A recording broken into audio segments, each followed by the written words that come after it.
Hello, everybody, and welcome to another Top 10 edition of Magic Mics, proudly sponsored by our Patreon supporters and CoolStuffInc.com, where you can find cool stuff in stock every day. And check out our co-sponsor, CardHoarder.com, offering the best inventory prices and delivery of cards for Magic Online. Check out our Altar Sleeves. Support the show using the code MAGICMICS at AltarSleeves.com for 5% off anything in the store. I'm Evan Irwin, and we get started each week by saying hello to my two co-hosts, MTG Nerd Girl. Hey, guys. Ruben Bressler.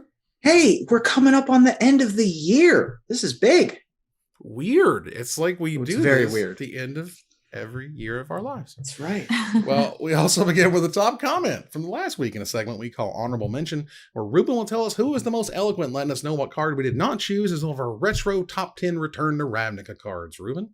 Well, anytime a comment makes me chuckle or smile wide, I like to choose it. And Amber Anarchy often has comments that bring a smile to my face. For my honorable mention, I'm going to tell you a story of how I managed to make it to the top 8 of a Win-A-Box in less than 2 minutes during Return to Ravnica Theros Standard. Going into my possibly third game or final game of the event, I wasn't hopeful, but I knew that I had a chance. I won the roll and started on the play with Elvish Mystic. My opponent played a Shockland, cast Thoughtseize, and conceded on the spot. Game 2, they wanted the draw, so I just went land go. Once more, they played a Shockland and cast a Thoughtseize, and yet again conceded. Why? Each time they Thoughtseized me, all my hand consisted of was lands and multiple copies of Loxodon Smiter. Oh my goodness, Loxodon Smiter, now worth 31 cents, was a lot more back in the day. Loxodon Smiter is a green, a white, and a generic mana for a 4/4 rare elephant soldier that cannot be countered. But if a spell or ability an opponent controls causes you to discard it, put it onto the battlefield instead of putting it in your graveyard. Hey, all Smiters. That thing's great. I mean, the fact that it's not... Magic has come so far. 3 mana 4/4... Mm-hmm. Like at the time, we were like, wait a second, 3 mana 4/4. Yeah, with and crazy it can't upsides. Be countered, and it has the dodecapod text of going to, or the Scragnoth text. Like that's insane. Just absolutely absurd. Yeah, this card is absolutely sweet, and I don't know, it was fun. It was pushed in terms of power and toughness at the time, and it's also one of those cards that, like, before Theros, it just read really weird because there weren't that many good discard spells in the format, or whatever. Most of the time you use Duress or something. You're like, why is this here? And then Thoughtseize showed up. So I will take it. Fantastic. Congratulations to Amber Anarchy. Please contact us on social media for your prize. DM the Twitters, the messages on Reddit, and we have Facebook. We have all the things. Thanks again to CoolStuffInc.com for sponsoring this giveaway, and stay tuned for our top 10 list this week. And maybe you can win next week's free gift certificate, because it's time to talk about the 10 best cards of 2021. And there's a lot of them. So many that we do bump into a little bit. I got 2 sames and a higher. I got 2 sames and 2 hires. Ooh. 2 sames, 2 hires. Very, very exciting. Well, let's go ahead and get cracking here into our number 10. Ruben, what's your number 10? I love my number 10 so much. And I knew it wouldn't be on anybody else's list, but it gives me a chance to talk about what I think is one of the most unique limited formats I've ever played. It is so different playing Strixhaven Limited from every other limited format I've ever played, because every deck has a wish board. And if you have a lesson and learn pile, the one lesson that you want in every sideboard and the card that holds the format together is Environmental Sciences. It's true. Environmental Sciences is a 2 generic mana sorcery lesson. Search your library for a basic land card, reveal it, put it into your hand, and then shuffle. You gain 2 life. That's all it does. It does all the things you want, though. It gets your 3rd splash color. It gains 2 life for when that's relevant. It is a spell for Magecraft. It does all of the things. And more importantly, the lesson and learn interaction also does all the things. It gives you the chance to play more creatures in your deck and play fewer draw spells in your deck, because everything is 2 spells and a draw card. I mean, it's the sweetest form of card advantage. And this is just like the linchpin, like the whole format as we know it right now, as we're playing it right now, would be 1000% different if this card did not exist. the way it does. Yeah, I mean, this card is seeing play in Constructed. It's seeing play in like Alchemy for sure. So one of the decks that I'm running for this silly event that we're doing right now is mono black and has this card in the sideboard just because you want more land and you want to do stuff. So yeah, that definitely makes sense. Yeah, I mean, like when you're screwed, it's great. Sometimes it's great against super aggressive strategies. You just need the 2 life. Like good early, good late. I mean, that's about as good as a Magic card can be right there. Terrific choice. I like it. Nerd Girl, what's your number 10? So I was having trouble coming up with my what to base my top 10 lists on, because there were so many different things or cards I wanted to mention, but they were for different reasons.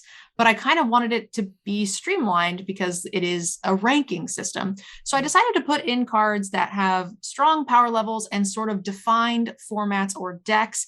And my number 10 spot gets the honorary slot for Blood on the Snow. Oof. This 6 mana snow sorcery can choose 1, destroy all creatures or all planeswalkers, then return target creature or planeswalker card with converted mana cost X or less from your graveyard to the battlefield, where X is the amount of snow spent to cast this spell. So this is being cast, it's wiping the board, it is getting you back all of your planeswalkers and silly things. Sometimes it even just gets back your little, small creatures that are generating you a ton of extra value. And it does a lot of things. And I think that this like mono black snow deck just wouldn't exist without this card. And I think that's really important to keep different flavored decks in the mix. I really don't like this card. I don't know. It crushes me so hard. Evan has a problem with eye twitch. Eye twitch.deck. It makes his eye twitch. He absolutely hates this archetype. It's so grindy. Grindy McGrindersons. All your rounds take 10 minutes because you just get the blood in the snow loft. Yeah. Get your loft back, make your tokens, blah, blah, blah, blah. Blood in the snow when it gets bad in the loft. I love Blood on the Snow. It's such a unique card. I don't think do we see the sentence destroy all planeswalkers on any other card? I don't think so. We see stuff like the Elder spell occasionally, but right. There's no mass or merciless eviction, I guess. But there's no, and this is just a special way to do it with recursion. It's the recursion part I don't like for what it's worth. This thing could be 6 mana, those 2 options all day long. Get back a Liliana Dreadhorde General and go to town. Get back the Professor Onyx and just barf. I mean, just this thing. I like it. It hurts me. It hurts me so much. I like it because it's good, and I'm a competitive player, and I've built the deck, and I've played with the deck, and it's a good deck. I'm not saying it's not a good deck. I'm just saying that, man, it's very demoralizing. It's not only to be wrathed away, but then they got their best planeswalker usually on the table as a result. So, but there's a lot of downside to it, right? This card at 6 mana wouldn't be good if they didn't get anything back. With it, you have the snow restriction, you have to have mono black, you have to have double black, you have to have all this stuff for it to be relevant, and you have to build your deck around it. Yeah, I would have been okay with 5 mana, choose 1, no recursion stuff. I've been alright with that. Yeah, but that's boring. Called cruel to Dragon's Fate. Yeah. Crux of Fate. Yeah. Crux of Fate or End Hostilities. We've seen a bunch of rats like that. So we're going from mass removal to very targeted removal. This is one of the greatest, the best removal spells of all time. It's not Infernal Grasp. The main one's also list, I don't know. But this one actually affects all of Magic. This one's fun because of the Sam Black story attached to it. I always love Sam Black stories. Because usually what happens is Sam points something out and you go, oh. When they were working on this card in Modern Horizons 2, Sam said, it was originally an instant. He said, if you made this an instant, it's going to be the greatest removal of all time. And they're like, oh, Prismatic Ending is a sorcery. Prismatic Ending is a white and X for an uncommon sorcery, now $3+ and growing. It has Converge, exile target non-land permanent if its mana value is less than or equal to the number of colors of mana spent to cast this spell. Did you know the number 1 artifact played in Modern is engineered explosives? And this card is bananas. And there's a reason it's $3+ as an uncommon, because it gets rid of everything. Just get out of here. This is one of the most ubiquitous removal spells in every Eternal format now. Mm-hmm. It's a 4 of in a lot of decks. Blue-based, those 5-color blue decks that pop up everywhere from vintage and legacy back to modern. Just extremely efficient because everything is cheap, right? You don't really ever pay X equals 2 on this card, although you can. And also you're able to take out things like engineered explosives. You're able to dodge a Chalice of the Void, all of those kind of things. Yeah, this is an interesting spell for me because it's an X spell, but it's not an X spell. But it is an X spell, but it's not an X spell. Right. I think that's really cool. You just need Gaddock Teague is all we need. Moving here to number 9. Ruben, what's your number 9? My number 9 is a card that we've been waiting for 20 years to see print. We've been flirting with getting it, and then they finally put it into Modern Horizons 2. And there was always the talk of, are we ever going to actually get this card? Because can its name fit in the text box? And the only way that you could get it to fit in the text box is if it didn't have a mana cost. And so we finally got Asmarana Mardukadais Kuldakar. Yeah. Asmarana Mardukadais Kuldakar is a 3/3 legendary creature human wizard rare from Modern Horizons 2. It has no casting cost. As long as you've discarded a card this turn, you can pay either a black or a red mana to cast the spell. When she enters the battlefield, you may search your library for a card named the Underworld Cookbook. Reveal it, put it into your hand, and then shuffle. And then she also has the ability to sacrifice 2 foods, target creature deals 6 damage to itself. And the Underworld Cookbook makes food tokens when you discard cards, and it also returns things from your graveyard. This has become popular in Commander. It's a fun Commander legend. It's also become popular and has a deck in Modern. You have a Rakdos food deck. I do like foods. I think that that's a pretty interesting thing. I know Eldraine gets a lot of hate, but I think that that was a really cool thing that came out of it. I don't have a lot of experience in Modern Horizons 2 because through COVID, I haven't gotten to play much of not arena formats, unfortunately. So I don't have a ton of experience with that particular set. I mean, this card is unique in that it literally made me spend hours of my life sitting around going, Asmarana Mardukadais Kuldakar, Asmarana Mardukadais Kuldakar. Like I just learn how to pronounce it. Like it's funny. Carrie would sit over there and she'd hear me under my breath going, Asmarana Mardukadais Kuldakar. Yeah, you know, I got to get it right. I don't want to screw it up. And there was a whole video made by Ristic Studies about what's in a name, and the featured performer was, of course, Asmarana Mardukadais Kuldakar. That's exactly right. Nerd Girl, what's your number 9? All right. So one of the cards, so I mentioned earlier that I like cards that are not super overpowered, but actually create a deck on their own or make gameplay very unique or interesting. And I think that this is the first time we've seen a card that lets blue do exactly what blue wants to do, but really changes up how it does it. And that is Lear, Disciple of the Drowned. Ooh. This is a 5-mana 3/4 legendary creature, human wizards, that says spells can't be countered. Each instant and sorcery card in your graveyard has flashback. Flashback cost is equal to the card's mana cost.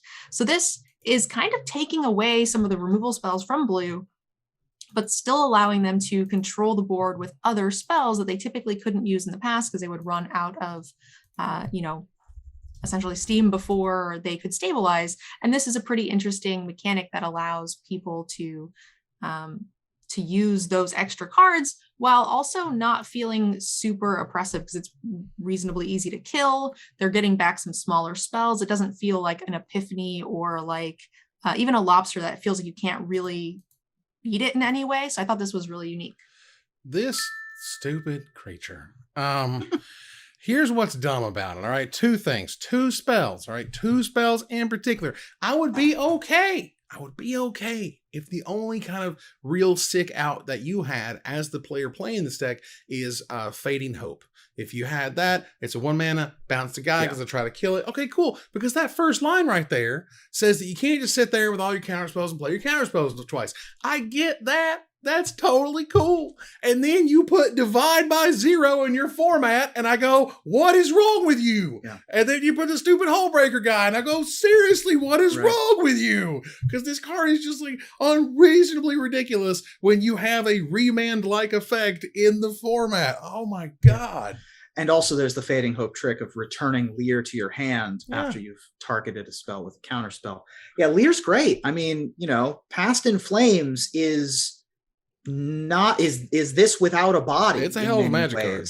And this, there are many games where you could be hell-bent and being unable to win unless you top deck this card. And if you top deck this card, and then you get that sweet animation of 20 cards in your graveyard suddenly becoming playable, makes you feel good. Yeah, suddenly your hand size is 1 million. This is a wonderful card that is super frustrating in many ways.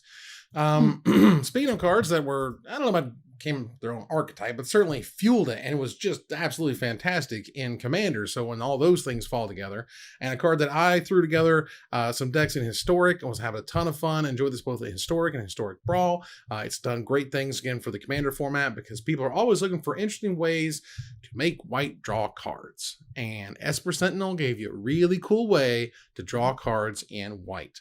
For 1 white mana, it's a 1/1 rare artifact creature human soldier, and whenever an opponent casts their first non-creature spell each turn, draw a card unless that player pays X generic mana, where X is Esper Sentinel's power. This thing is fantastic. I like white decks a lot. Always near and dear to my heart. One of the first decks I made, and you're right, white never gets card draw, and this is the exact kind of mechanic that I think it needs to really start to kind of close those gaps, especially when they start to run, out of gas in that mid game. So this is a really nice addition to any of the white decks.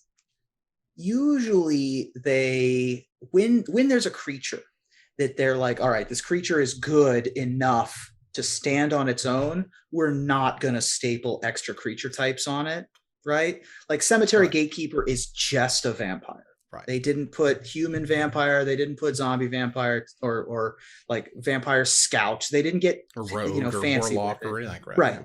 They just made it a vampire. And that is oftentimes a signal post to me. They'll say, this creature looks good and the type line only has 1 creature type. All right, they're playing it safe. Somehow this is a human soldier. I don't understand how they gave it basically 3 relevant creature types, because it's also an artifact creature. Yeah. So it sees play in the Ensoul artifact blue-white kind of tempered steel deck in Historic as well. Card is extremely powerful. It reads like Rhystic Study. It attacks like a champion of the parish. And it's at the low cost of 1 mana. We got a good creature in white for once. I mean, not just the Rhystic Study deck gets to ask, are you paying the 1? Are you paying the 1?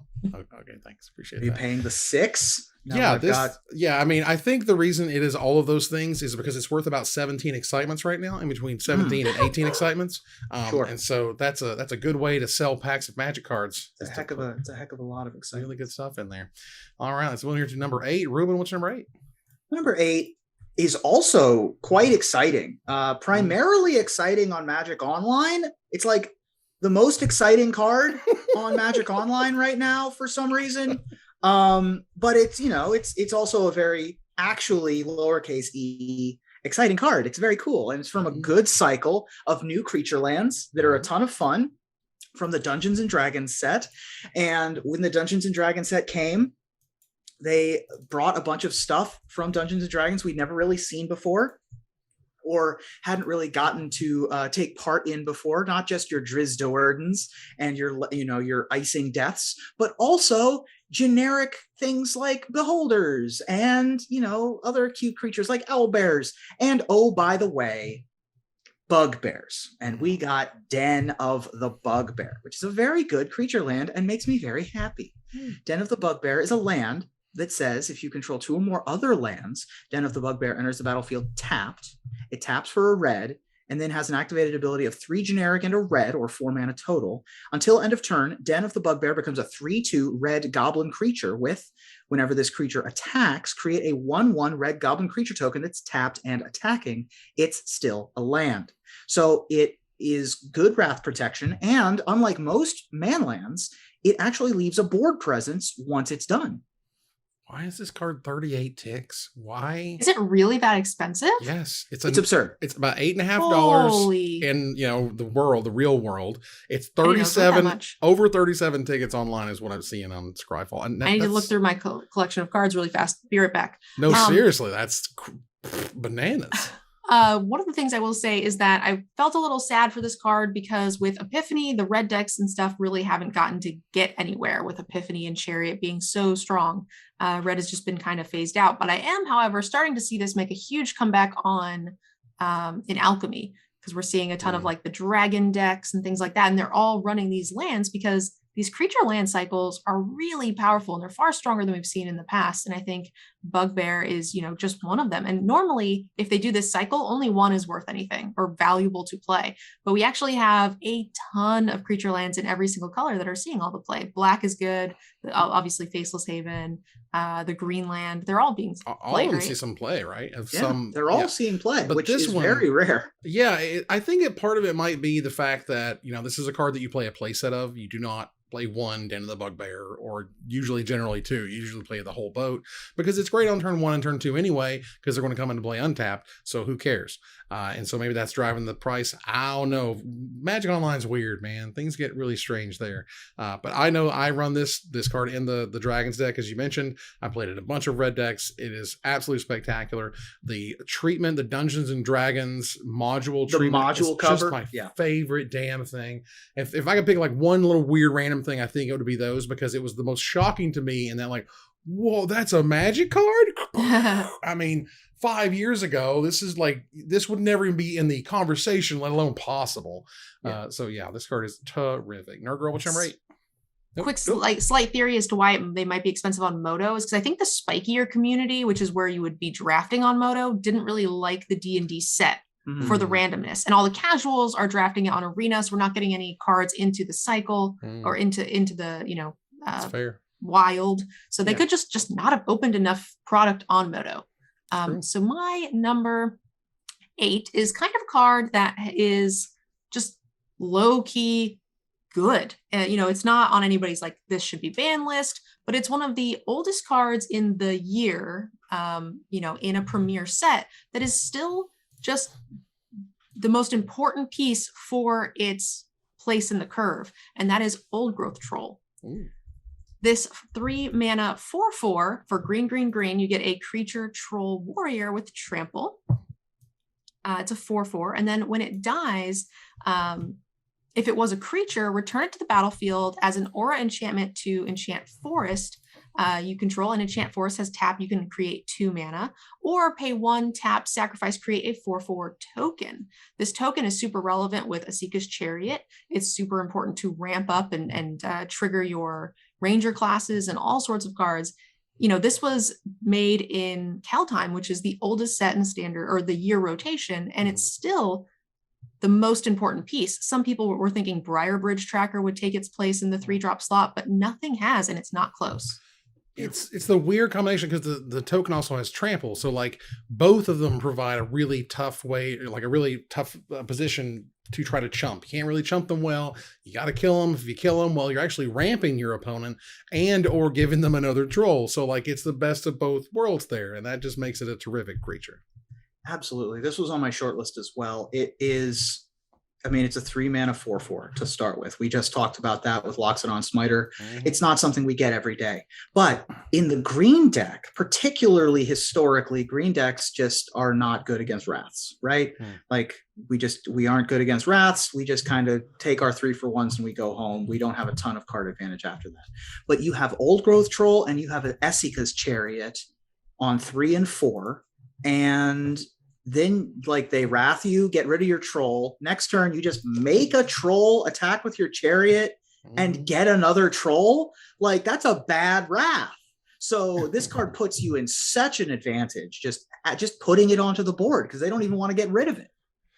Yeah, it's a hell of a Magic card. And speaking of hell of a Magic card, my number 8 is really, really interesting. Now, this card to me is super interesting because specifically, before Jumpstart Historic Horizons, if I have this correct in my head, this was the first time you see an effect that said just create a card, make a card just appear out of thin air for a powerful wizard and planeswalker from Kush on Dominaria.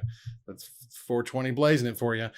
Garth One Eye, hope it's not Bloodshot, is a hell of a Magic Captain. card. I think this card is absolutely terrific and brilliant for a whole variety of reasons. It's Wooburg Mana. It's white, blue, black, red, green for a 5/5 mythic legendary human wizard. It's cheap. You can get them for like 50 cents. Because it says, it's not too great, but it does say tap, choose a card name that hasn't been chosen from among Disenchant, Brain Geyser, Terror, Shivan Dragon, Regrowth, and Black Lotus. Create a copy of the card with the cheapest chosen name. You may cast the copy. I feel like in the future, one day, a cognitive test for any Magic player will be, you have to tell me all of those cards and what they do, sure. And then you're mentally good to go. Garth One-Eye was the first main character of the first comic series for Magic the Gathering, right? Yeah. So it makes sense for Garth to show up in this sort of historic, lowercase h historic set, retelling all of these old stories. And furthermore, all of these cards are from Alpha, if I'm not mistaken. Mm-hmm. And so Garth One-Eye has to only pull from those specific spells. And the way that Magic, lowercase m Magic, worked in the world of uppercase Magic with Garth was literally the way it was like he summoned a lightning bolt and sent it for damage, right? Like it was described much more blocky in the early stories. They didn't really get the poetry of it yet, or how to translate the game into what Garth was doing or what those early characters were doing. Mm-hmm. But the fact that we get that kind of clunky translation, but it feels so natural on this card, like it feels kind of effortless, and I love it. Yeah, it's a really interesting take on such a weird character. I mean, this character appeared in the pre-revisionist books, essentially, to which there was no mention of a Planeswalker Spark. Any mage could break the Plains Veil with the right spells and mana and so on and so forth. And to make it come back, they're like, well, wizards who became Planeswalkers actually possess Sparks, and they didn't even know it. ... So sure, I'll take it. It got a little washy there, but it's okay. It's still a really cool card. I think it's really sweet. All right, so we move to number 7. Nerd Girl, what's number 7? So my number 7 is kind of going to go a little bit on theme. I think that this is a really interesting card that, again, kind of enables the more creature heavy decks to actually get a foothold in the format and kind of take over. This would be a very good card in the more aggressive decks as well as the mid-range decks. And it's really an enabler to get those creature decks to go and be board wipe resistant. And that's Ranger's Class. Ranger's Class is a 2-mana saga that when it enters the battlefield, you create a 2/2 green wolf. For 2 mana, you can level it up to level 2, and you, whenever you attack, put a +1/+1 counter on target attacking creature. And then for 4 mana, you can level it up again, and you may look at the top card of your library at any time. You may cast creature spells from the top of your library. So this is an engine to allow you to just get a bunch more cards off the top of your deck once you have been wrathed. And you get wrathed, you have your old growth troll attached to your land, create double the land, poop out a bunch more dudes. You hit, you brick off the Ranger's Class, then you can create your troll and create it into a token, and boom, your opponent is in a worse position than they were before they wrathed. I actually chose you to go first because I was certain that I had the same pick as Ruben at number 7. But it turns out I had the same pick as you at number 7. Wow. Because we thought of all the cards and all the blah, blah, blahs. Ranger Class was number 7. I think this is an absolutely fantastic design. This was one of the most powerful, I think, Paladin classes right there with it. And I feel they certainly meant it to be. And that's cool because the way it kind of works is there's the incremental advantages generally for very pushed cost, particularly that level 2 cost. I think, probably was 3 mana at one point or other. So you go 2, 3, 4. But they said, screw it, let's make it 2 mana because it's dope and it's a super great ability and it's very strong and very scary. And yeah, I loved it. I think there's some classes that, I don't know, felt kind of cute, for cute's sake, but I felt Ranger Class was like very focused and a really nice design. This card plays better than it reads, and it reads really good. But fantastic. It plays insane. I mean, we've had the conversation of any card that makes 2 permanents going to be good, right? Like you get Wrath, you still have the class in play. Right. First of all, I love the classes. I think that it's a great design. Mm-hmm. I wish we could get more, but there's only so many D&D classes. So now we can... Yeah, exactly. So we got to start multi-classing, right? We got to start getting Hexblade Warlocks. We got to start getting Life Clerics and all that garbage. Well, But yeah, you could D&D break it down coming. necessarily like a little bit in like the type of class, like you said, like, you know, more fighter ranger especially class, like a bard class or whatever. Right. Yeah, we could get Gloomstalker ranger classes in the future. But anyway, ranger class itself plays real well because you go turn 2, make a 2/2. Fine. Turn 3, play one of those lands that now come into play tapped, upgrade your thing and attack for 3. Nothing's going to be bigger than a 3/3 on turn 3 most of the time. And then turn 4, if you start getting bricked off, then you can immediately get the Vivian ability, or the card that lets you play creatures, Vizier of the Menagerie, play creatures off the top of your deck. Right. So yeah, no, it plays super well. They play well in multiples, mm-hmm. which not all the classes do either. Super good card. Yeah, absolutely. This card is fantastic. And my God, the ampersand version is $75. What in the world is going and on? my number 7 is one of my hires on somebody else's You list. knew I was coming for you. All right, let's move on here to number 6, and that is one of my hires. Well, my only hire, but it's really good, so I'll take it. Well, I've got a same at number 6. Ooh. Me too. Awesome. Well, I should hope so if Evan's got a hire. So you can go ahead and give your thoughts. Whoever wants to take it, go for it. All right. So this is still, you know, again, I didn't do this on purpose. Like my last 3, this one and the last 2 have been kind of chunked up and it was kind of an accident, but I really feel like these cards have, you know, made one of the best decks, but yet none of them were super powerful enough for them to necessarily need to be banned. But this one is at the top of the list because it actually was a bit of a problem, and it did actually take a bit of a nerf in alchemy, and that is Esika's Chariot. Ooh. Yeah. Esika's Chariot is 3 generic and a green for a legendary artifact vehicle 4/4 that crews for 4. When Esika's Chariot enters the battlefield, create 2 2/2 green cat creature tokens. And whenever Esika's Chariot attacks, create a token that's a copy of target token you control. So we have turn 2 Ranger class. We have turn 3 Old Growth Troll. We have turn 4 Esika's Chariot. We have turn 5 Ren and 7. That is the curve for the mono green deck. And it's very good, but it can be beaten. And that is, I think the mono green deck, as it was printed, is what Magic should be about, right? Like it's very combat oriented. It's run it up the middle and try and stop me. It's not horrifically oppressive or unfun to play against. It's like good, clean Magic. And Esika's Chariot, right? And Esika's Chariot is all about the board presence.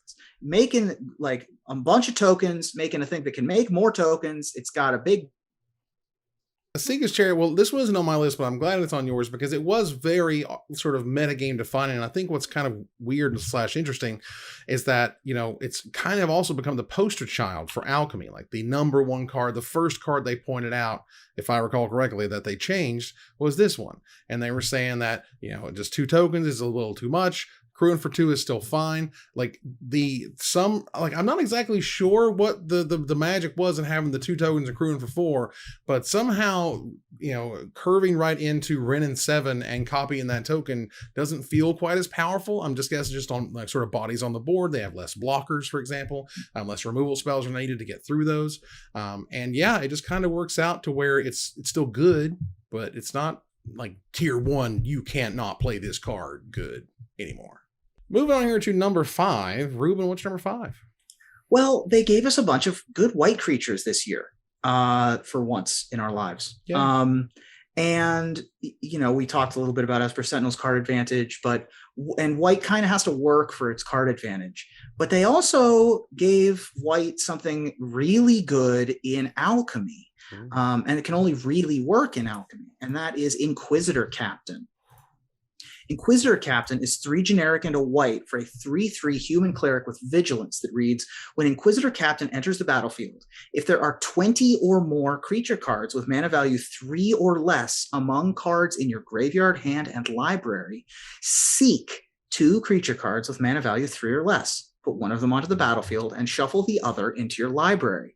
This behaves kind of like a collected company, and anytime you're viewed in positive light with Coco, you're doing okay. And this is definitely a creature to keep an eye on as Alchemy Standard keeps going. This card's dumb. Nice. This card is so dumb. It's just It's so dumb. good. It's like when you have so many awesome 3-drops and or 2-drops like Thalia, or 3-drops like the PVDDR card that I can't remember the name of ever. You know, that card, like the Skyclave guy from Zendikar, you know, Apparition, that thing is absolutely bananas with this thing. The fact that you get to draw them sometimes matters. The fact that you're shuffling stuff back sometimes matters. If you see the top card for the Ranger class, you don't want it. Like, there's a whole host of weird little reasons why the wording on this card just totally freaking rules. And there's so much power in 3 and less mana creatures at this point that this card just like, it's bananas. It's crazy. I've played lots of decks with this card in it, and it's fantastic. I'm confused. Is the card not just called Paulo? Because I thought that's what I thought. Right. It's called PV, but PV. The card is called PV for sure. But when you search PVDDR, for some reason it doesn't come up. It should. Get on that Wizards arena team. When I search PVDDR, I should get Elite Spellbinder results. It's true. But Inquisitor Captain, I think, is another important thing for Alchemy in that it reads good. They did a lot. You're doing a lot, Wizards, with your cards that seek and conjure and perpetually. This one does just enough, and I like that. You got to be real careful with your deck building restrictions that aren't restrictions. You know, That too. We had a Yorion experience for quite a while. This is the Loris. Yeah. All right, Nerd Girl, what's number 5? My number 5 is my first of 2 hires. Ew, all right, cool. Well, I get to talk about my number 5. This card is stupid. This card is just dumb. This card is so dumb. This card is so dumb. Oh, God. This card hurts me. It's so, like, we're getting into hurt territory now, where these cards are so good. These cards are juiced to the moon. They took the juice and they threw it to space because it's a damn thing's $50 is Solitude. This card is dumb. It's 2 white, 3 generic mana, the best damn elemental incarnation you've ever seen. It's a mythic 3/2 elemental incarnation with flash and lifelink, and when it enters the battlefield, you exile up to 1 target creature. That creature's controller gains life equal to its power, and you can evoke it by exiling a white card from your hand. They put Swords to Plowshares on a $50 mythic. Yeah. And that's how you sell the Magic set. Well, the entire cycle of these Is bananas. Just this one just so happens to be in the same color as the card Ephemerate as well. So you can evoke it, Ephemerate it, remove 2 things, and keep the body, which is wild. They're all good. I mean, people were poo-pooing Fury, for example, the red one. That sees play everywhere. Oh, yeah. And Solitude, far and away seems to be the winner. And once again, it's a good white creature. White, I mean, creature decks got a lot this year, and white most certainly. This is the first time in a long time I've seen white be, well, that's not true. There was one other time, like with the History of Analia area, but like in the last 5 years, it has gotten so little play, and I'm excited to see it. Yeah, I mean, I've been around long enough that you see the pendulum swing. You see white's really good, white's really bad. Mono white's really good, and still pretty good right now, particularly in the standard non-alchemy standard. Right. It's really terrific. But again, I feel like it's really weighted on the not good side, whereas blue is just always good. Yeah, I agree. But if you make anything blue good, blue just runs the format for 2 years. So, as we've seen. But yeah, this card is absolutely bananas. The extended art foil is $114 because it has to be. This card is dumb. This is one of those cards that helps you understand the finances of Magic. Why is this card mythic? Because they're a part of Hasbro. They're not even a subsidiary anymore. They are part of Hasbro. They need to sell product, and that'll get set. That'll get packs sold. All right, let's move on here to number 4. Ruben, what's number 4? Number 4 brings me so much joy. It is one of the most unique card advantage cards I've ever seen, and they put it in Boros. They put it in red-white. I was like, how did they do this in such an elegant and unique way? and not make it terrible and not make it busted. Like, it's very good. Mm-hmm. But Showdown of the Scalds has no one saying that they need to get rid of it. No one's saying that it's breaking any formats, but they're also not saying that it's bad. Right. It's like almost a perfect saga. Almost. Showdown of the Scalds is 2 generic red-white for an enchantment saga from Kaldheim. Chapter 1. Exile the top 4 cards of your library. Until the end of your next turn, you may play you may play those cards. Chapters 2 and 3, whenever you cast a spell this turn, put a +1/+1 counter on target creature you control. So 4 mana, kind of a draw for. Kind of. With a little bit of downside and a little bit of upside, because your red-white deck, a lot of the time you're going to go 1-drop, 2-drop, 3-drop. Well, now I'm out of gas. Showdown, right? Refill. Yeah. Pump the 1/1s I've got in play. Play some more showdowns, find more showdowns also is the other thing. So I really like this card. It's a top end card. It combos really well with the Shepherd that allows you to return a thing to your hand from Throne of Eldraine. It's just a really excellent, well-balanced, good Boros card advantage card. I think you would be hard pressed to find a card that does what you think an archetype wants to do. Or like when I think Boros, I think exactly like, what does Boros need? It needs more cards. It needs to pump these things. It needs a way to keep its foot on the gas. And that is exactly what this does. It's like, in my mind, the perfect Boros card. And you're right. Nobody's trying to ban it. Nobody's trying to, and it's a fun thing to play. And it's not horrible to play against either. You're just like, oh, they got 2, boo-hoo. But like, for the most part, it's not super difficult to deal with or anything. So I love this card. Yeah, it's fine. It's one of those cards that like, it's card draw, quote unquote, right. But it's not, but it is. But it's not. That red impulse card draw. Yeah, it's that impulse good stuff where you also say like, I'm fairly sure you have Doomscar over there, foretold. I've got dudes ready to go if you want to play it now. And then they don't. And you get to do silly stuff. You get to play more. You get to, play your stuff out anyway and make them use the Doomscar. Like there's a whole variety of reasons why this, draws cards, but also just provides incredible threats. I mean, because you're that deck that plays those 1-drops and 2-drops, this thing will give you 1-drops and 2-drops to put multiple +1/+1 counters. Like it just, it's wonderful. This card is absolutely terrific.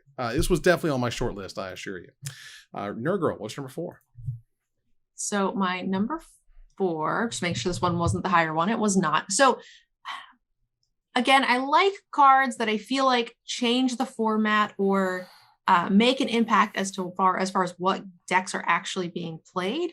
And this one I think definitely has done that. It's one of the stronger lands that we've seen, and that's Faceless Haven. Ooh. Faceless Haven is a snow land. You could tap out a colorless, or you can pay a 3 snow and turn this into a 4/3 creature with vigilance and has all creature types and is still a land. So Faceless Haven really incentivize people to be running the snow decks. Now there is no comes into play untapped dual snows. So it's making monocolored decks better. I think this is a huge part of the reason why white and green are as powerful as they are. And it makes them board wipe resistant. Now this can go in any other colored deck, but I think without this card, we would see a lot more control in the format because the control decks are having a lot more like harder time actually playing any sort of snow for this mechanic. So I really like this card. I think it's like restricting, these crazy mana-based decks and making these creature decks a lot more powerful. I mean, every blue player writing the letter, "Dear Wizards, thank you for Field of Ruin," because if it weren't for that card, I would die. Yeah. Like this card was also one of the first that was nerfed for alchemy, and from a 4/3 down to a 3/3 because it's a force to be reckoned with and will kill you in 5 turns. Yeah, I think that there are many good things about Faceless Haven. I don't have it on this list because it also has some bad things associated. It was on my short list for sure. It does do something very good, which is every monocolored aggressive deck gets 8 creature lands. Right? We get Den of the Bugbear and Faceless Haven, or we get Lair of the Hydra and Faceless Haven. But it comes with a cost. You're monocolored, and you're not just monocolored. You can only use basic snow covereds or comes into play tapped 2-color lands. Right. And so it does make some interesting deck building decisions. And I think that it does more good than bad in current standard. Yeah, go ahead.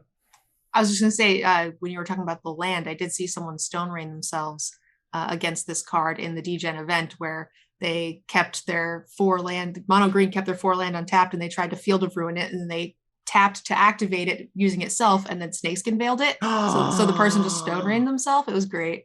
Snakeskin veil to counter a Field of Ruin is a nice one. I like that. Wow, that's some next level right there. I mean, I like it. Yeah. This is one of those cards that, like, I agree that the 3/3 I think is kind of the right numbers, but I also appreciate that they went ahead and just went instead of 4/3 because they didn't have to, and it's certainly more exciting that way. The last time we had a colorless creature land, it was Mobilized District, and Mobilized District didn't really do much. So they were like, maybe we need to juice this a little bit, turn it from a 3/3 into a 4/3. It turns out that they could have not juiced it, but here we are. Yeah, it's fine. I mean, the fact that we are getting basically the best main land since Worldwake, I'll take it because they went and they tried to finish up the Zendikar cycles and they sucked.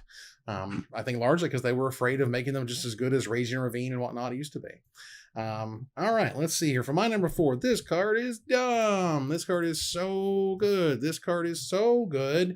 It's almost $6 a copy, and it's an uncommon. So when you have $6 uncommons, you go, hot damn, that card must be absolutely ridiculous. And yes, it is. If you're playing blue and red, I'm really positive you're playing Expressive Iteration right now. It's a red and a blue for an uncommon sorcery. You look at the top 3 cards of your library, you put one of them in your hand, you put one on the bottom of your library, and you exile one of them, and you may play the exiled card this turn. Now, if that exiled card is not a land, you're probably doing it wrong, but that's okay. Mainly, this card is bananas in finding the stuff that you want. It gives you the card selection. It's exactly what you want to do on turn 2. It's sweet. It's fantastic. My God, it's $6. It's exactly what you want to do on turn 3. Turn 3, you're right. With the land, you're right. With the land, yeah. Got it. But yeah, this is my number 5. Nice. I definitely agree that this is not the card that anybody is targeting to be like the villain. But like, think of how good would Epiphany Galvanic Iteration combo be without this card. You'd be short of mana. You wouldn't be able to dig for your combo pieces. And like, things would just be so much clunkier. But getting to play this on turn 3, get the extra land, keeping all your, initial land, helping you get to, 7 to 9 mana or whatever it is that you nonsense control players need. And then dig for those combo pieces for 2 mana. Getting to dig that deep is really strong. Oh, yeah. This is super good. This was my number 5. Nice. Yep. This is card advantage. And when you get a card that grants you card advantage in Legacy, that is unique. Ooh. We don't actually have a ton of blue straight up draw 2s, right? We have Predict, and that's about it from Miracles, right? The rest of that deck is Ponders, Preordains, Brainstorms, draw 1s, like cycle through your deck and selection, but not advantage. Nobody plays Factor Fictions, right? Nobody plays Brain Geysers. Nobody, shout out to Brain Geyser, more than one reference in an episode. But we play this now, and it's cheap.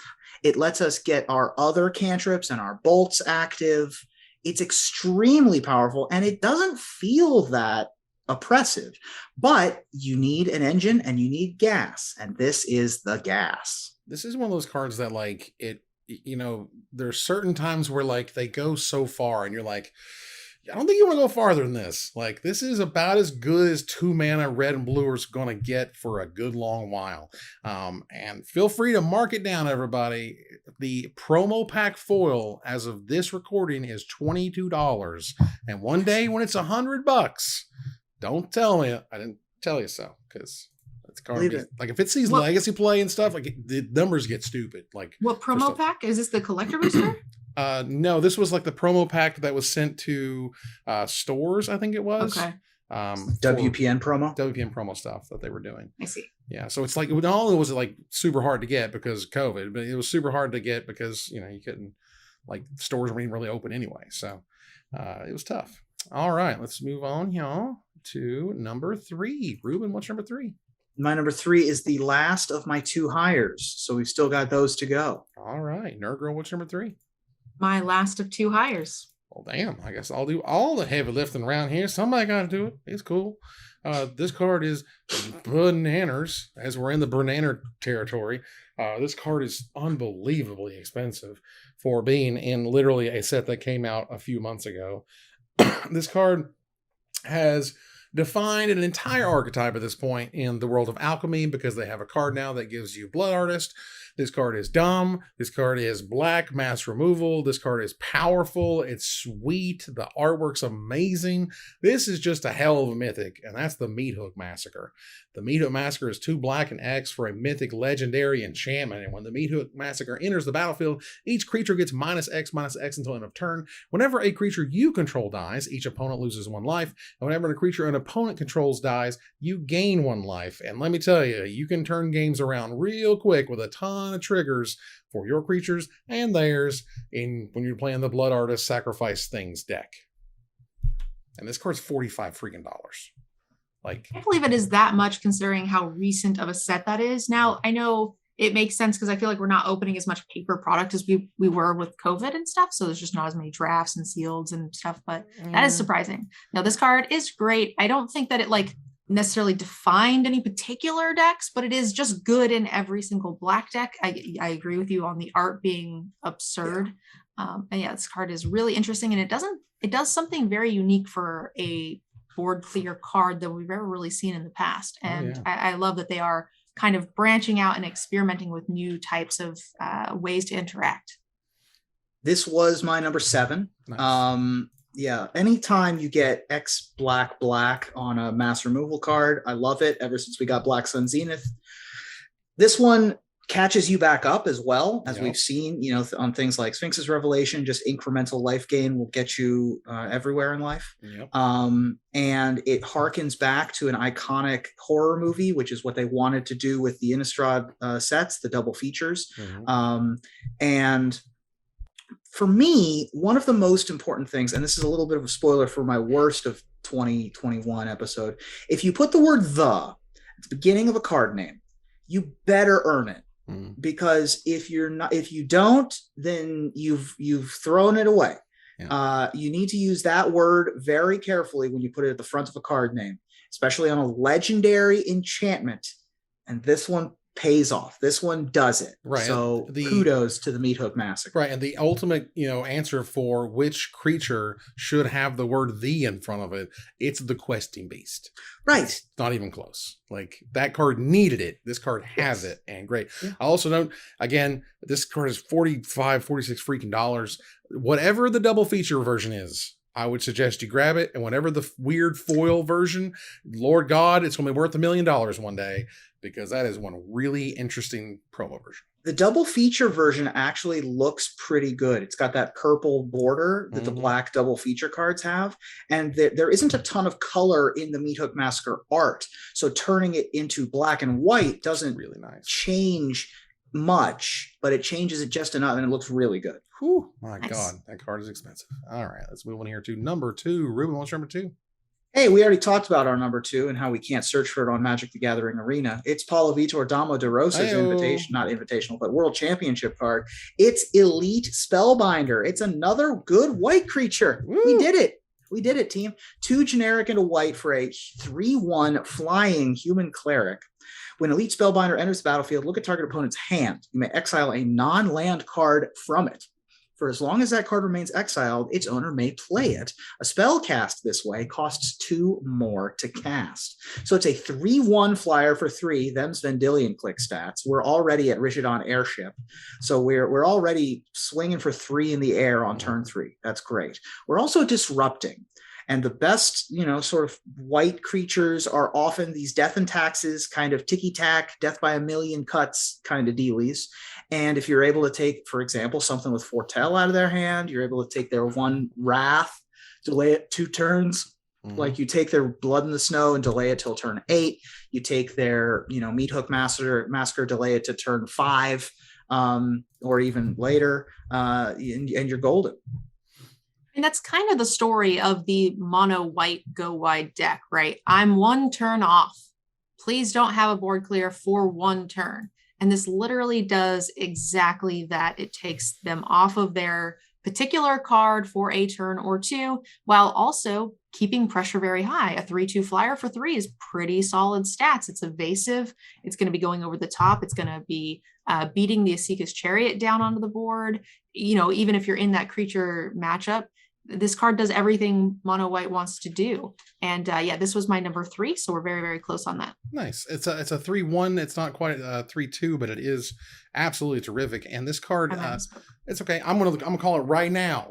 Now they've already shown this in like the test cards, and plenty of people already said this, but I'm just saying right now, Streets of New Capenna is going to be built around the ransom mechanic, and it's this ability right here. This ability is wonderful. It's just beautiful to just show you how you value your cards. There's just something really weird when your opponent picks your Spellbinder and now it costs 5. It feels terrible. And you're like, what happened? How, like, what, should I have used my whole turn on this 3/1 when I used to just spend 3 mana on it? Like when your 6 mana Walker costs 8, it might as well be 1,000,000. It might as well be Thoughtseize. Yeah. And giving white access to Thoughtseize is huge. And blinking this guy is fantastic, and it triggers the dog that gets counters when things are exiled. Like, there's a whole host of weird little reasons why this card is fantastic.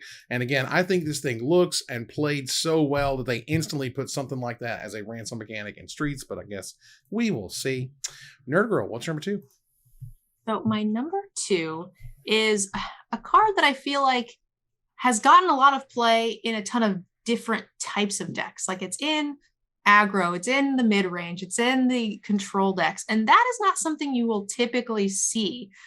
This is a creature that makes the cut in control, and again, something that's pretty unique, and that's Goldspan Dragon. Nice. Goldspan Dragon is a 5 mana 4/4 dragon for 3 colorless and red. You have a flying haste dragon that whenever Goldspan Dragon attacks or becomes the target of a spell, create a treasure token. Treasures you control have tap, sacrifice this artifact for 2 mana instead of 1. This is, like I said, something that is being seen, is seeing play across the board. Now we're also seeing it in Alchemy for like a ton of new dragon brews that are coming around. A dragon deck won the D-Gen Open. And yeah, this is just a well-rounded card that is very, very good and actually got a nerf because of it in Alchemy. This was my number 6. This was my number 3. So Nice. we actually swapped our 2 and 3. Very cool. Ruben, what do you think about it? Go first. I mean, what's not to love? It's a 4/4 haste flying for 5.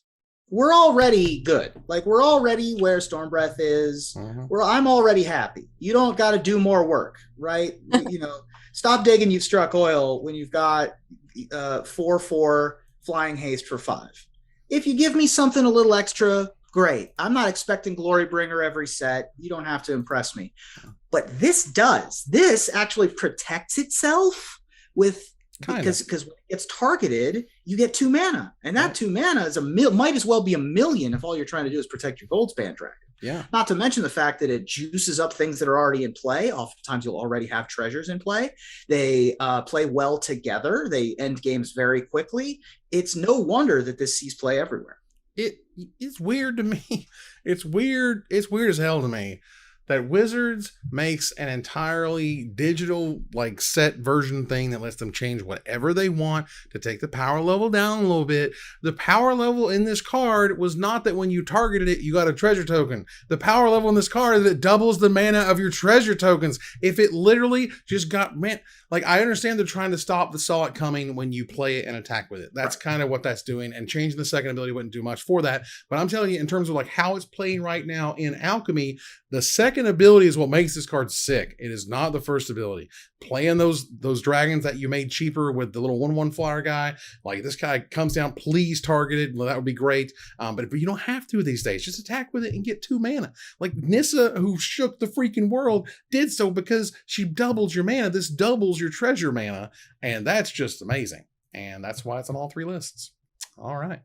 So for my number 2, I don't know how far we go to call this a development mistake. I don't know how far we go to say, you know what, they probably shouldn't really. It's also one of these cards that I think sort of famously was actually addressed, like was actually discussed on social media what went wrong? And what went wrong is like a tale as old as magic, which is they didn't have time to test it, so they just kind of pushed it through. My number 2 is Urza's Saga. This card is $30. It's a rare from Modern Horizons 2, and it is Urza's Saga is an enchantment land. Urza's Saga. They did it. Roll credits. Look, Chapter 1, it's first of all, it's an enchantment land, which and all of the things that means. But for Chapter 1, it gains tap, add a colorless mana. That's a good old wingding. Chapter 2, it gains 2 generic mana, tap, create a 0/0 colorless construct artifact creature token with, quote, this creature gets +1/+1 for each artifact you control. And for Chapter 3, you search your library for an artifact card with mana cost 0 or 1. You put it onto the battlefield, and then you shuffle. And of course, while that's on the stack, you make another construct, which is where this card goes from good to unbelievably bonkers, and you get something free after that happens. Card's nuts. Yeah. This card is a meme gone wrong, unfortunately. I think, I mean, it's a great design. Don't get me wrong. It's cool design. This card is an incredibly cool design. The fact that they could make a land, an enchantment land dash Urza's Saga named Urza's Saga is brilliant. It's really just cool. like It's 10 really out cool. of 10. You did it. No notes on the type and the title. Like, absolutely spectacular. It needed some additional love and care on what the abilities are, because this took over every format in which it was legal. And you got to be very careful with colorless lands, because they'll just take over by themselves because they go in everything. It's such a difficult thing to play test for some of the more eternal formats, just because there is so much going on. Holy smokes. And sometimes when things like this slip through the cracks, it honestly surprises me that there isn't more things that are just. Yeah. Oh, no. Yeah. And they catch those things all the time. I mean, like, it's Catcher in the Rye up in R&D sometimes when it comes to crazy stuff happening. This card, honest to God, it needed just a few words on the second chapter, which was play as a sorcery. If that just said play as a sorcery, it'd been fine. Good even. But it would not be format defining $30, needs to be 4 of in all of these decks, no question, yada, yada, yada. I think it's good that this is a 4 of in Affinity. I think that this is good that this is a 4 of in lands. I don't think that it's good that this is a 4 of in Jund. I think that we've gone a bridge too far when we're just putting this in a deck because it's good. Yeah, that we're a bit when this is in a deck with no sort of synergies with it, that's when we've hit problem territory. That's where we're at. So we want to hear to number 1. Nerd Girl, what's your number 1? So my number 1, it's got to be on your guys' higher list as well. This is a card that. Now, is it a same for you, or is this a unique card? Unique card. Okay. I refuse to put this card on my best cards of the year. So, I know automatically what it is. You have to know what it is. I refuse. So I actually decided to put it on both lists. Oh, okay. That's for smart. very similar reasons. This card is absolutely nuts. It is very oppressive to play against. It's very strong. Now, a lot of times the quicker decks can get under it, but if you actually get to play the card, then you just have won the game. And I think that just, for me, makes it the best card that was printed this year, even though I hate it. And that's Alrune's Epiphany. This 7-mana sorcery spell can create 2 bird creature tokens with flying, and then you take an additional turn after this one, exile it. You can also foretell it for 2 mana, and you'll get a 1 mana discount later, making it only cost 6. And then we have Galvanic Iteration, which just doubles that, and you can double your Galvanic Iteration, which triples this, which it's so powerful. Once you get to cast it, oftentimes you'll just chain into more and then win the game, which I think just makes it the most powerful card of the year.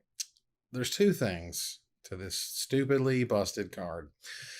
The first thing is that Wizards, 7 mana time walks are not okay. I don't know how that became cool. I know at some point, like for example, Part the Water Veil didn't do much anything, even though it read great and got a really cool awakening ability and all that stuff. That's cool. Fine, fantastic. Savor the Moment's really interesting in that you skip the untap step, which is kind of the benefit of the whole thing, which is cool. That's fantastic. This card is broken as balls. This feels like you said, you know what? Like, we can fix Nexus of Fate. Nexus of Fate can be fixed, everybody. This is how we do it. We make them pay 2 and they'll pay 6. Well, at the same time all of that was happening, over here on the other side, Wizards has just been dying to make Fork a good card. They have made so many damn forks. They've made forks in blue. They've made multicolor forks. They've made forks. They've made foretell forks. Everybody gets a damn fork. Well, they finally made forks good with a Galvanic Iteration, and Elrond's Epiphany just breaks the damn thing in half. So if there weren't the stupid fork,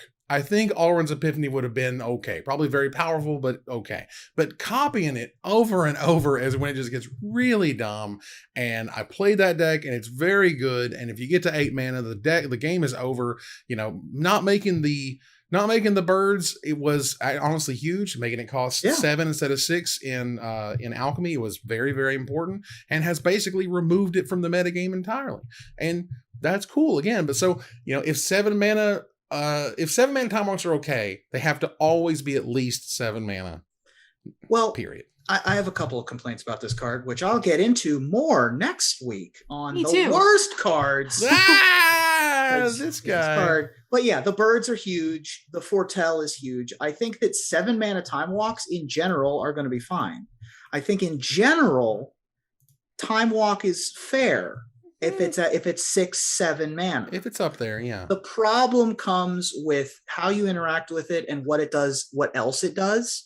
And this had both problems. So it's definitely the best card of the year from a platonic ideal speaking perspective. I just simply refuse to acknowledge it. I couldn't get myself to do that. It got the spot, even though I hate it. Yeah, and that's cool. And I think in some ways it's the best in that you know which ones had the best results and performance and things like that. But in terms of like design, I just didn't like it. I like Urza's in that sometimes it's fun when they're really busted and they didn't mean to. Oops, I always jittered. But you know, not all the time.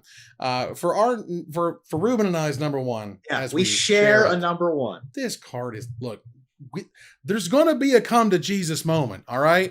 There's going to be a come to Jesus moment in the modern format. You can't have it both ways. You have 2 paths ahead of you, Wizards. One is the brainstorm path. It is a pillar of the format, and it exists because you need to know it exists, and blah, blah, blah, blah, blah, blah, blah. And the other half is the Deathrite Shaman half, which is you're absolutely tired of this card's crap, and it is time to move on because you're really annoying and you suck. Well, by God, they made the best one drop of all freaking time, and it turns out it's $70. Ruben, what is it? Oh, it's our good friend Ragavan, the Nimble Pilferer. Ragavan Nimble Pilferer is a 1 red mana legendary creature monkey pirate. That's right, fans of Magic the Gathering. The best creature that's ever been printed is a monkey pirate. Whenever Ragavan Nimble Pilferer deals combat damage to a player, create a treasure token and exile the top card of that player's library until end of turn. You may cast that card. We're not done. It also has dash of a generic and a red, which means that you can cast it for its dash cost, give it haste, and then return it to your hand at the end of the next or beginning of the next end step. This card is extremely difficult to deal with in traditional legacy vintage style game, and modern for that matter. You know, you can trade for it 1 for 1, but it never trades down, right? It's 1 mana. So if we bolt it, we've traded 1 mana for 1 mana, 1 card for 1 card, we're there. Right. Beyond that, it's very tough to deal with. And if it gets out of hand and you don't have an answer for it, you're done. There's no coming back from it. It makes mana, it draws cards. It is the best Jackal Pup that's ever been printed. I mean, this card is nuts. I don't understand how it got as far as it did. And I think I did the opposite of you with Elrond's Epiphany. This is not on this list because I refuse to acknowledge it. Sure. Listen, if something has to be the best, I would rather it be a Jackal Pup than a Time Walk, personally. I'm happier again in that scenario. My problem is that the Jackal Pup does the best damn things ever. Oh, it's way too good. People were giving me crap. This should definitely have been choose one. Yeah, or a token, a treasure token, or exile the top card, yada yada. Right. Giving you both is just ridiculous.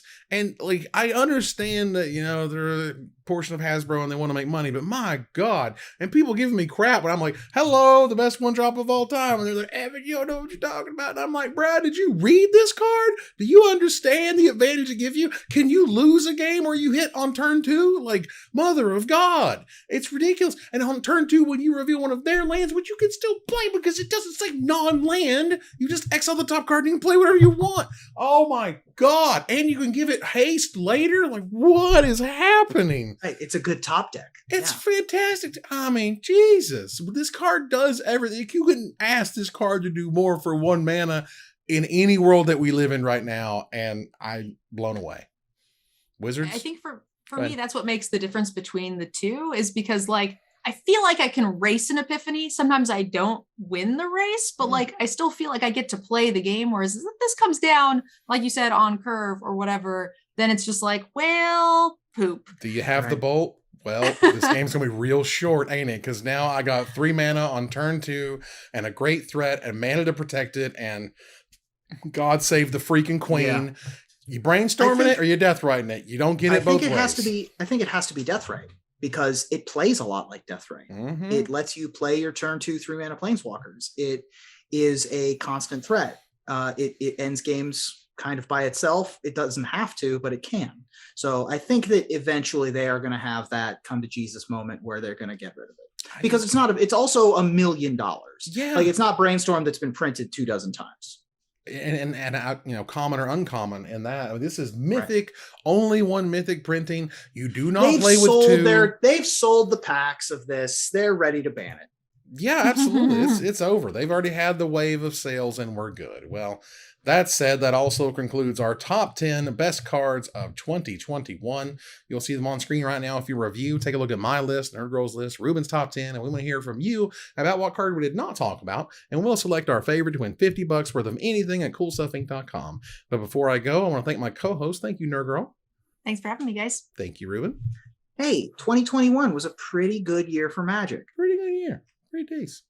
As we go here to our final slide, I want to thank our sponsor, CoolStuffing.com, our co-sponsors, CardHoarder.com and AlterSleeves.com, my co-host, Nerd Girl, and Ruben Bressler, you guys for watching and listening, and hope you support us at Patreon.com/MagicMikes. Follow, like, tweet, favorite, share, subscribe to everything social that tells people we exist. Catch us online at Twitch.tv at Magic Mikes, on Twitter at Magic Mikes Cast, our Magic Mikes subreddit, and like the Magic Mikes page on Facebook. Or join us here next week, same time, same place, for another episode of Magic Mikes. Good night, everybody.